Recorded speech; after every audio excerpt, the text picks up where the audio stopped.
एक 25 वर्षीय प्रेयसी तिच्या प्रियकराला सकाळी सकाळी फोन करते आणि आज मला तुला भेटायचे आहे आणि तो पहिले नकार देतो आणि नंतर तयार होतो.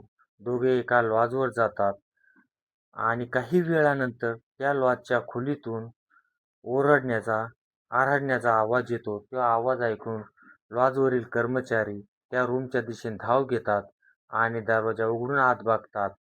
तर ते दृश्य पाहून त्यांच्या पायाखालची जमीन हादरते. त्यांच्या डोक्यावर आभाळ कोसळतं.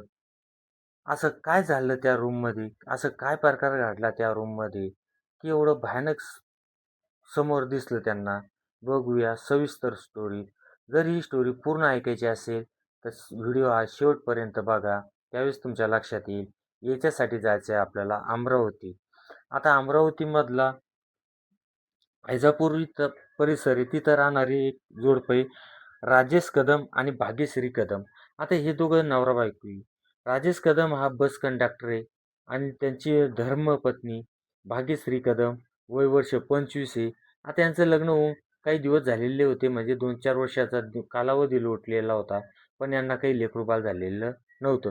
आता राजेश कदम हे काय करायचे, सकाळी-सकाळी आपल्या ड्युटीवर निघून गेले, की भाग्यश्री घरी राहायची. घरी असल्यानंतर तिच्याजवळ एक मोबाईल होता आणि मोबाईलवरती चाळत बसायची, बघत बसायची, टाईमपास करत बसायची. पण असंच करता-करता एक दिवस तिचा काय झाला, मोबाईल बिघडला. बिघडल्यानंतर तिनं तिच्या नवऱ्याला सांगितलं आणि मार्केटला गेली. मार्केटमध्ये जाऊन कमलेश मोबाईल शॉपीवर गेली. तिथं मोबाईल दाखवला. मोबाईल दुरुस्त करताना त्या कमलेश मोबाईल शॉपीचा सर्वेसर्वा म्हणजे कमलेश हा तिथं होता. त्यानं मोबाईल बघितला, दुरुस्त केला आणि ही भाग्यश्री दिसायला खूप छान होती. म्हणजे आपण तुम्ही जे थंबनेलला बघताय आणि माझ्यात पण आपण फोटो देण्याचा प्रयत्न करतो तीच होती. आता गोरी-गोमटी, चांगली उंचपुरी आणि असं कोणाच्याही नजरेत बसेल अशी बसल्यानंतर त्यांचं बोलणं झालं. बोलता-बोलता त्यांनी एकमेकांची नंबराची देवाण-घेवाण केली. आता याचे नंबर घेतल्यानंतर यांचं काय झालं, 8-10 दिवस यांचं फोनवर बोलणं, जेवण झालं का, चहा घेतला का, असं चालायचं. चालता-चालता यांचं काय झालं, हळूच करून भाग्यश्रीने थोडा पुढाकार घेतला. कारण की ही रिकामी राहायची घरात, आता रिकामं डोकं सैतानाचं घर म्हटलं जाते. त्याप्रमाणे हिनं काय केलं, कमलेशसोबत जवळीक साधण्याचा प्रयत्न केला. आता त्याला सांगितलं, तू मला खूप आवडतोय. आता दोघा जणांची आवडाआवडी झाली. दोघं जण तयार झाले. तयार झाल्यानंतर त्यांनी काय केलं, आता हिचा नवरा ज्यावेळेस राजेश कदम हा बस कंडक्टर असल्यामुळं हा सकाळीच निघून जायचा आणि संध्याकाळी 7 शिवाय तो काही घरी येत नसे. म्हणजे मला मदतीला काही टेन्शन नव्हतं. तिनं त्याला फोन केला आणि सांगितलं, माझा नवरा आज गेलेला आहे. त्यावेळेस ते दोघं जण पण एका लॉजवर जातात. लॉजवर गेल्यानंतर भेटतात. आता भेटल्यानंतर लॉजवर तुम्हाला माहिती आहे, लॉजवर भेटायचं गेलं म्हणजे तिथं काही गप्पा-गोष्टी मारण्यासाठी जात नाही. तर तिथं फक्त लॉजवर एकमेकाचे कापडं फेडणं आणि रंगारंग कार्यक्रमासाठी गेली. आता तिथं काय केलं, भाग्यश्री आणि कमलेश गेल्यानंतर आता कमलेश हा 22 वर्षाचा युवक, तरुण, तडफदार, चांगली बॉडी असलेला आणि भाग्यश्री 25. आता हिचं लग्न झालं होतं म्हणजे अनुभव नसलेला खिलाडी. आता यांच्यात दोघा जणांना टक्कर झाली. टक्कर झाल्यानंतर काय झालं, भाग्यश्री खूपच त्यांना काय झाली, हुरळून गेली. कारण तिचा आनंद गगनात मावला नाही. कारण की हा कमलेश हा म्हणजे नावटा असल्यामुळं याचा टायमिंग पण चांगला होता आणि व्यवस्थित पण होता. त्याच्यामुळं ती भाग्यश्री त्याच्यावर पूर्णतः फिदा झाली. तर काय होऊ लागलं, त्यांच्यातून 4-4, 5-5 दिवसानंतर तिसऱ्या दिवशी कधी घरी, कधी लॉजवर, कधी रूमवर असे त्यांचे विविध प्रकारचे विविध आसनाचा कार्यक्रम सुरू झाला. आता असा कार्यक्रम सुरू म्हणल्यानंतर हे की आता ह्यो कमलेश, भाग्यश्री दुसऱ्याची धर्मपत्नी. आता यांचं जे शारीरिक संबंध प्रस्थापित झाले म्हणजे अनैतिकता झाली आणि अनैतिकतेमध्ये कुठंतरी काहीतरी कांड घडलेलं असतं. काहीतरी ते अनैतिक संबंधात शेवट हा वाईटच होत असतो. पहिल्यांदा जे सुरुवातीला तुम्हाला गोड-गोड वाटतं, शेवटला त्याचं कडू होतं आणि जे संबंधात कडूतवा वाटते, कडू असते, त्याच्यानंतर ते शेवटलं गोड संबंध होत असतात. आता इथं तसा प्रत्यय आलाय. आता काय झालं, भाग्यश्रीला लेकरू-बाळ नव्हतं. भाग्यश्रीला हा आवडू लागला. आता ही भाग्यश्री मनातल्या मनात काय करू लागली, त्याची स्वप्न लग्नासोबत त्याच्यासोबत राहण्याची स्वप्न रंगू लागली. आता हे काय तिनं त्याला बोलून दाखवलं कमलेशला, की आपण दोघं जण लग्न करू आणि मस्त सुखाने राहू आणि मी माझ्या नवऱ्याला घटस्फोट देते आणि तू माझ्यासोबत लग्न कर. आता विचार करा, कमलेश हा अविवाहित आहे. हा अविवाहित तरुण एका विवाहितेसोबत लग्न करायचं म्हणजे त्याला पण कसं तरी वाटतं, कारण त्याला माहिती असतं सेकंड हँड हे माल आहे.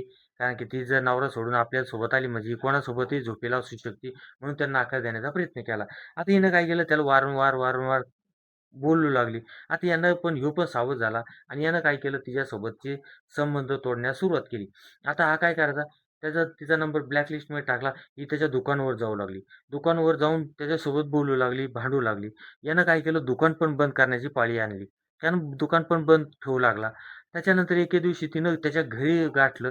घरी जाऊन त्याला बोलली आणि घरातून त्यानं धमकी दिली, "तू माझ्यासोबत जर लग्न नाही केलं, तर मी तुझ्यावर खोटी केस दाखल करीन आणि तू माझी फसवणूक केली आणि वारंवार माझ्यासोबत बलात्कार केले, अशी मी खोटी कंप्लेंट देईल." आणि त्यानं तरी भीक घातली नाही. एक दिवस भाग्यश्रीनं पूर्ण लाज शरम सोडून डायरेक्ट पोलीस स्टेशन गाठलं आणि की माझ्यावर यानं लग्नाचं आमिष दाखवून माझ्यासोबत वारंवार बलात्कार केले. पोलिसवाल्यांनी पण एफ-आय-आर नोंदवल्यानंतर ताबडतोब कमलेशला अटक केली. अटक केल्यानंतर न्यायालयात उभं केलं. तर काही दिवसानंतर त्याची जमानतवर सुट्टी झाली आणि त्याच्यानंतर त्यानं काय केलं, तिथलं दुकान सोडून एका नातेवाईकात तिथं राहण्यासाठी निघून गेला आणि तिचा नंबर सगळं ब्लॅकलिस्टमध्ये टाकला. पण Instagram आणि Facebook त्याचं सुरूच होतं. ती Instagramवर, Facebookवर त्याला रिप्लाय करायची आणि त्याला विनंती करायची, "तू मला फक्त शेवटचं एकदा भेट. मी तुझी पोलीस कंप्लेंट वापस घेते." असंच एक 24 ऑक्टोबर 2024चा दिवस उगवला.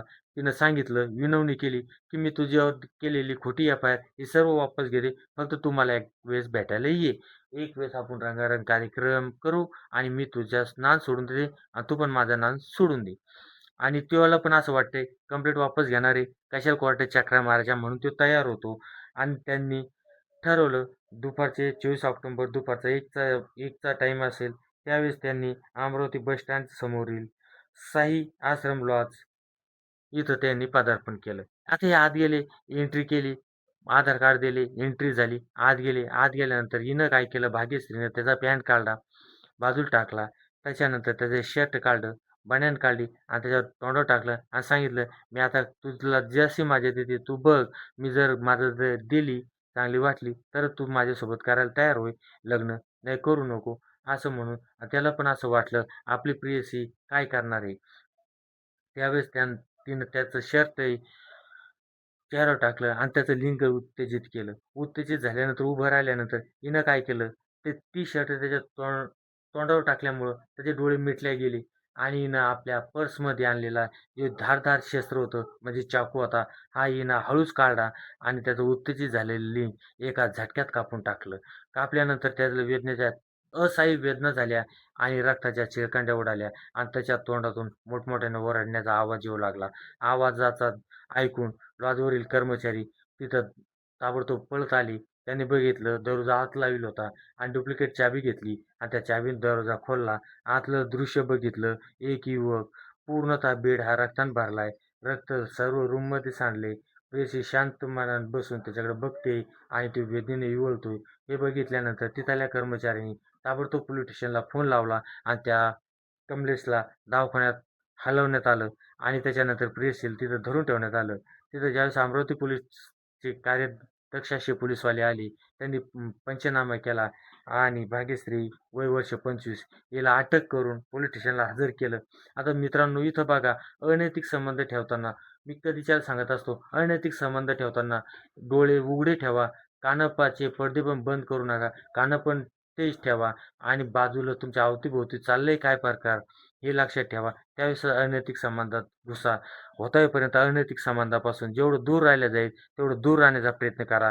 कारण की अशी एक घटना ही तुमच्यासोबतही घडू शकते, कोणाही सोबत घडू शकते. त्याच्यामुळं आपण लवकर सावध राहिलेलं कधीच्यालाही चांगलं असू शकतं.